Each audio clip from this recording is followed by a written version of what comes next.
Bonjour tout le monde, Shana Tova tout le monde. Voilà, on commence une nouvelle année, Bezrat Hashem, avec plein de bonnes nouvelles, malgré le fait que les nations du monde se sont réunies dans l'hypocrisie générale à l'ONU pour débattre et déclarer, évidemment, non pas un État palestinien, mais leur volonté de supprimer l'État d'Israël. Parce qu'il ne faut pas qu'on nous raconte d'histoire. Derrière tout ça, ce n'est pas la création d'un corps, un État arabe en Judée et Samarie, au Moyen-Orient.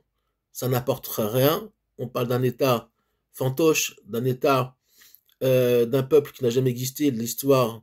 Il faut savoir, pour tous les ignares, tous les imbéciles, les idiots de service qui croient que le peuple palestinien existe, c'est un faux historique, puisque la cause palestinienne dirigé par Arafat, né au Caire lui-même, qui est un Égyptien, a été créé par le KGB avec la collaboration de la Ligue arabe, puisqu'ils avaient compris qu'ils ne pouvaient pas battre Israël militairement. Ils se sont dit on va insérer un poison et un révisionnisme de l'histoire, et nous allons créer un peuple qui va pourrir l'État d'Israël de l'intérieur. Ça n'a pas empêché qu'il y a eu des guerres, mais ça plus ça, penser que ça ferait un cocktail, comment on dit, tueur. Et oui, ça a été un cocktail tueur, puisque malheureusement on a perdu beaucoup de vies depuis longtemps, mais ces vies-là ont été perdues essentiellement à cause de nous. À cause de quoi? À cause de qui?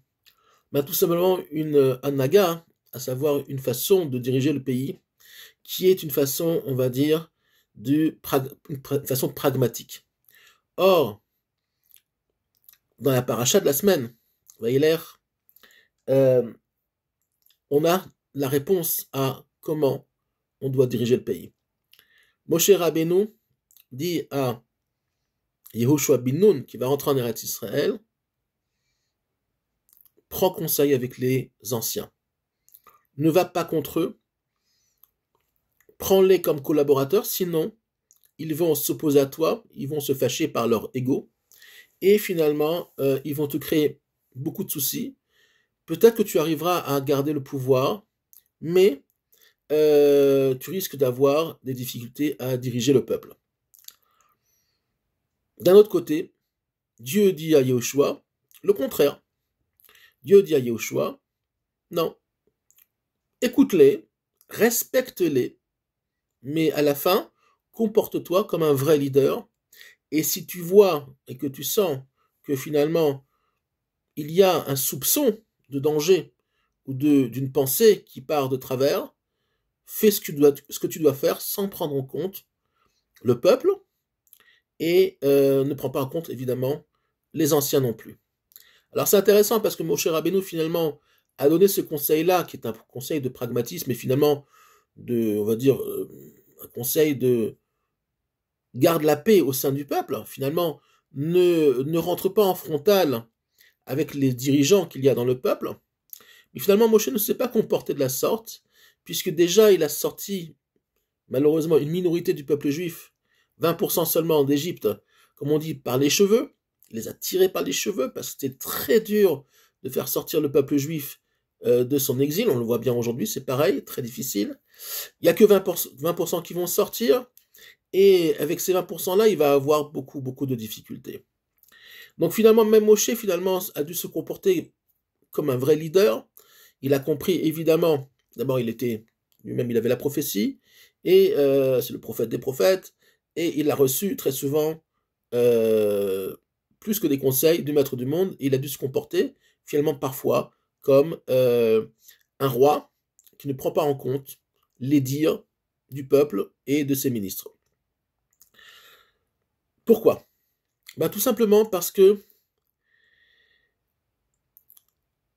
il y a une expression dans la Torah qui dit Ele Elohecha Israël. Ele Elohecha Israël est repris par le Zohar, un commentaire du Zohar, donc par Rabbi Shimon Bar Yochai, qui va recevoir un secret monumental de Eliyahu Hanavi. Rabbi Shimon Bar Yochai va se trouver sur une plage, Et lui et son fils vont regarder les étoiles, et ils vont dire, Mi bara ele.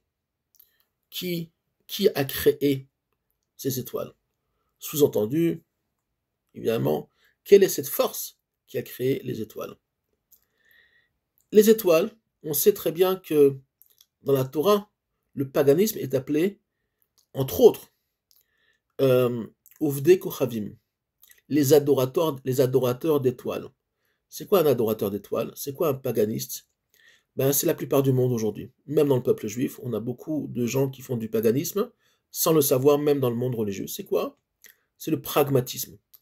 Je crois ce que je vois, uniquement. C'est-à-dire que les étoiles, je peux les voir, même si je ne peux pas les toucher, même si elles ont beaucoup de secrets qui sont cachés en leur sein, mais quand même, je peux les voir. Elles sont comme des diamants dans le firmament. Je peux les voir, je ne peux pas les toucher, mais on va dire, elles existent. Ce n'est pas une illusion, même si en physique, on sait très bien, en astrophysique, on sait très bien que parfois on voit des étoiles et elles n'existent plus depuis très longtemps, puisque la lumière, jusqu'à ce qu'elle arrive ici, prend beaucoup de temps. Donc peu importe, on ne rentre pas là-dedans, mais c'est le pragmatisme.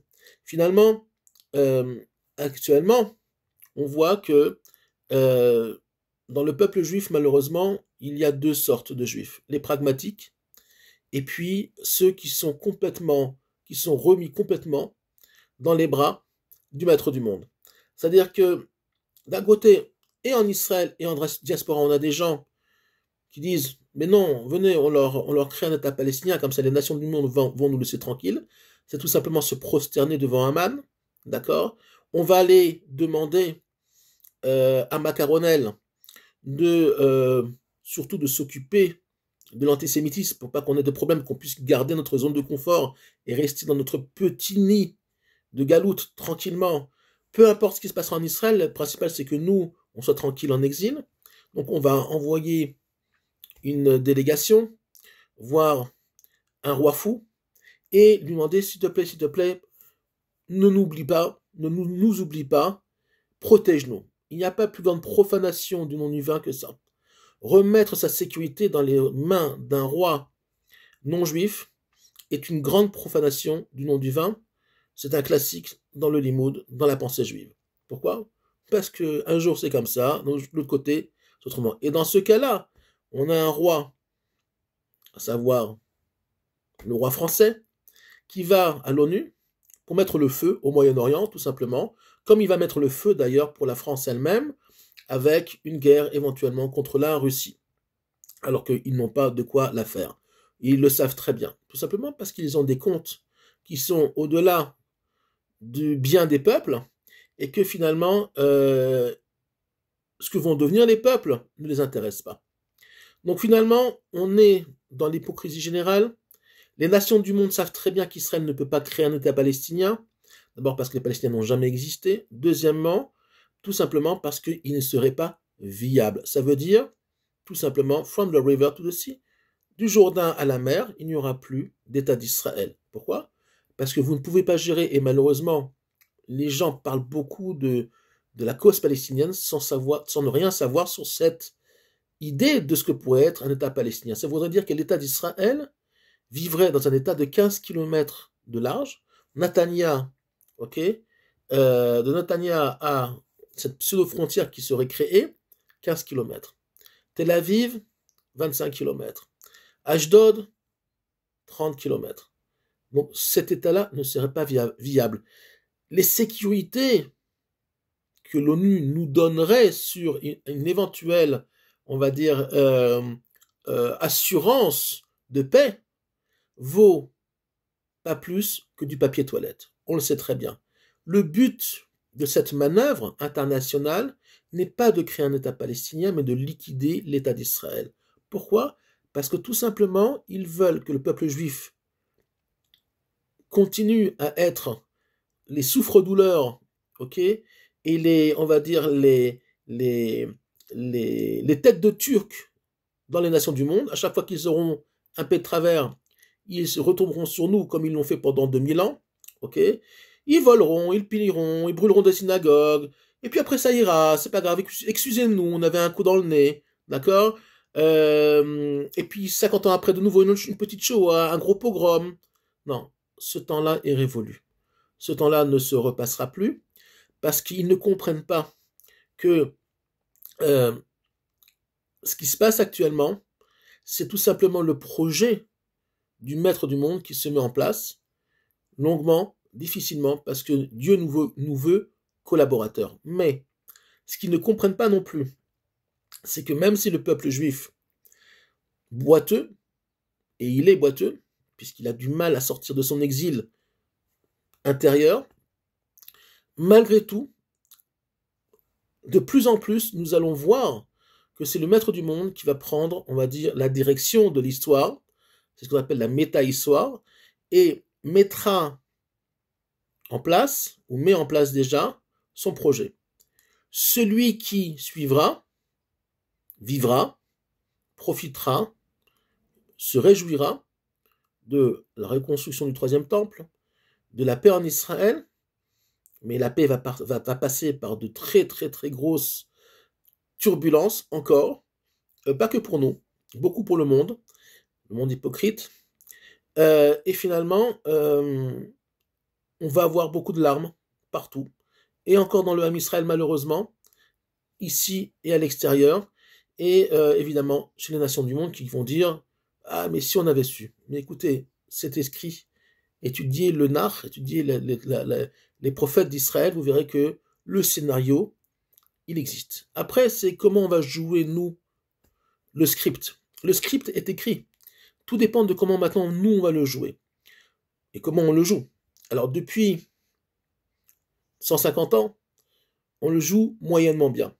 Une partie le joue correctement, une autre partie le joue pas du tout, d'accord? Ce ne sont que des figurants.